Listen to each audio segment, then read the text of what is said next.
In a spiraling, soulless America that I call home, I sometimes have trouble remembering all the stuff that I now boycott: Starbucks, Anheuser-Busch, boxing and MMA, resort fees, convenience fees, Pilates, New Age, Facebook, the MLS aggregate goal playoff format, airport restrooms, Velvet-Yetta, cryptocurrency, kale, Skip Bayless, and, of course, the Olympics. Frankly, I have determined the Olympics, vaguely reminiscent of my second marriage, to be too much commitment for too little benefit.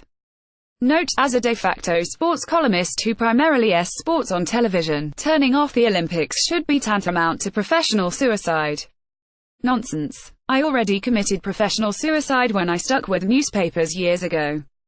Anyway, even if you don't execute a scaled boycott, and, trust me, it involves a lot of negative emotional energy, there are still 3 good reasons to largely ignore the Winter Games just underway. 1. This whole Russian doping business.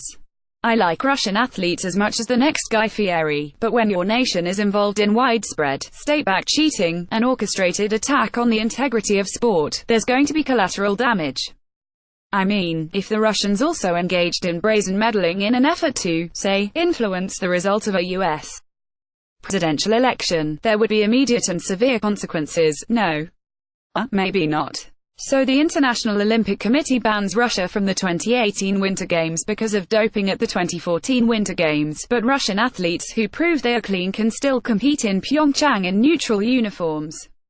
This would be like giving your kid a midnight curfew but letting him stay out until 2 a.m. if he insists he wasn't drinking. All of which means that 168 Russian athletes are at these games, nearly 3/4 the total in Sochi in 2014 and just below the 177 who competed in Vancouver in 2010. It is unclear whether any of them voted in the 2016 U.S. presidential election. 2. Where is Bob Costas? For the past quarter-century, Costas has been the face of NBC's primetime Olympic coverage. Sure, I have had my differences with the little fella. He carries a Mickey Mantle baseball card in his wallet, I carry a Harrah's Total Rewards card, but I've grown oddly fond of his diminutive authority. They've replaced him with Mike Tirico. Now, Tirico's a fine broadcaster, but every time I see his mug, I half expect Hubie Brown to be sitting next to him. Plus Tirico, like Costas, went to Syracuse University. What? This is the only school that can produce Olympic primetime hosts. Why not a Maryland grad? Heck, Tim McCarver hosted the 1994 Winter Games for CBS wearing a catcher's mask, like Norman Eziazon's UMD class of '84 couldn't anchor this baby in his sleep while simultaneously doing his obnoxious, tone-deaf New York morning drive radio show. 3. The wide world of sports at the Winter Olympics is a precious few. Most of us did not grow up in Stowe, VT, or Trysil, Norway, so we are not familiar with haypipes, moguls and giant slaloms. I grew up near a 7-Eleven, and as much as I loved Slurpees and Slim Jims, I hated going there if the sidewalks were too icy. No offense to the athletes involved, but some of these sports are contested by maybe 93 people worldwide, which gives you a decent chance of medaling if you own a down jacket.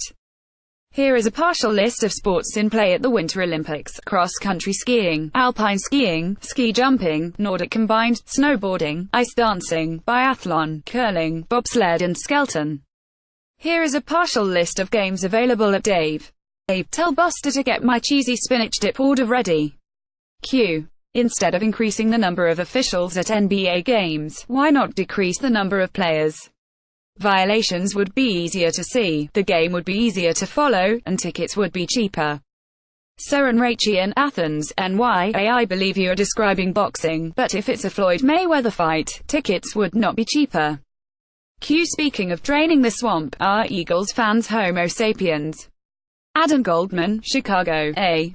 At this point, I realize that jabbing at Eagles fans is like shooting fish in a barrel, or, I guess, eating horse poop off the street, but they have earned their reputation. Q. Do you feel Eli Manning, with his commercial, outperformed Tom Brady in the Super Bowl for a third time? Walter Bell, Troy, NYA. Pay the man, Shirley.